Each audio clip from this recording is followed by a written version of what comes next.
वृंदावन में फिर शुरू हुई प्रेमानंद महाराज की यात्रा। दर्शनों के लिए श्रद्धालुओं का उमड़ा हुजूम, राधे राधे जप नाम से गूंज उठी सड़कें। कई दिनों के इंतजार के बाद एक बार फिर से प्रेमानंद जी महाराज की रात 2 बजे होने वाली यात्रा शुरू हो गई। आज सुबह महाराज जी के दर्शन के लिए सैकड़ों की संख्या में भक्त कई घंटों ही पहले वृंदावन की खुली सड़कों पर रहकर उनका इंतजार करने लगे। जैसे ही रात 2 बजे बाबा प्रेमानंद महाराज की यात्रा फिर से शुरू हो गई, भक्तों ने उनका जोरदार स्वागत करा। वो अपने श्री कृष्ण शरण आश्रम से निकलकर वृंदावन की गलियों में होकर 3 किलोमीटर की पदयात्रा करके अपनी केली कुंज आश्रम पहुंचे, जहां रास्ते में भक्तों ने प्रेमानंद महाराज जी का स्वागत फूलों से जोरदार करा। जगह जगह पर राधे राधे संकीर्तन हो रहे थे, जयकारे सुनाई दे रहे थे। क्या बच्चे, क्या युवा, क्या बुजुर्ग, सब जगह राधे राधे के जयकारे लग रहे थे और प्रेमानंद जी के दर्शन के लिए उत्साह और भक्तों में कई साफ दिखाई दे रहा था। करीब 1 हफ्ते के बाद शुरू हुई यात्रा को लेकर के कई श्रद्धालु भावुक भी थे। लोगों में बाबा की एक झलक पाने के लिए होड़ मची हुई थी। उन्होंने प्रेमानंद जी महाराज और राधा कृष्ण के जोरदार नारे लगाए। पूरा मोहल्ला उत्साह दिख रहा था। श्रद्धालुओं में वही जोश था और भक्ति दिखाई दे रही थी जो 1 सप्ताह पहले थे। लोगों में ऐसा लग रहा था कि 1 हफ्ते पहले न जाने क्या खो गया हो।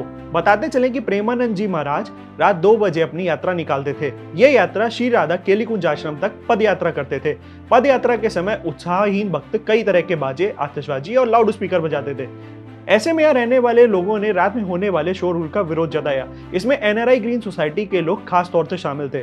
सोसाइटी के लोगों ने बुजुर्ग और बच्चों की सेहत का हवाला देते हुए इस यात्रा को बंद करा दिया था। लोगों के विरोध पर प्रेमानंद जी महाराज ने अपनी यात्रा को बंद कर दिया था। उन्होंने यात्रा का विरोध करने वाले लोगों के खिलाफ एक शब्द भी नहीं कहा, बल्कि उन्हें अपना आराध्य बताते हुए प्रणाम किया था। हालांकि इस वजह से ब्रिजवासियों का एनआरआई ग्रीन सोसाइटी के लोगों के प्रति गुस्सा दिखाया। उन्होंने उनका सोशल बॉयकॉट शुरू कर दिया। जैसे ही ये खबर सामने आई कि प्रेमानंद जी महाराज अब अपनी यात्रा नहीं करेंगे, उनके भक्त मायूस हो गए, मानो भक्तों में उनका कुछ अपना छिन गया हो। रात 2 बजे वृंदावन की अंधेरी सड़कों पर भक्त और आस्था का प्रकाश भक्तों का मंत्रमुग्ध कर देता था। आधी रात को कीर्तन की आवाज और श्रद्धालुओं का हुजूम पूरे इलाके को भक्तमयी कर देता था। प्रेमानंद जी महाराज की यात्रा बंद होने से वे निराश थे और इस बात से व्यथित थे कि रात 2 बजे के साक्षात प्रभु का आशीर्वाद जो उनको मिल रहा था वो अब नहीं मिल पा रहा। हालांकि यात्रा फिर से शुरू हो गई। ब्रिजवासियों ने प्रेमानंद जी महाराज जी की यात्रा को लेकर उत्साह दिखाया और दूर से आने वाले भक्तों को अब खाली हाथ वापस नहीं जाना पड़ रहा। प्रेमानंद जी महाराज का आशीर्वाद सभी ब्रिजवासियों को मिल रहा है। ऐसी और भी खबरों के लिए बने रहिए हमारे साथ, देखते रहिए India.com।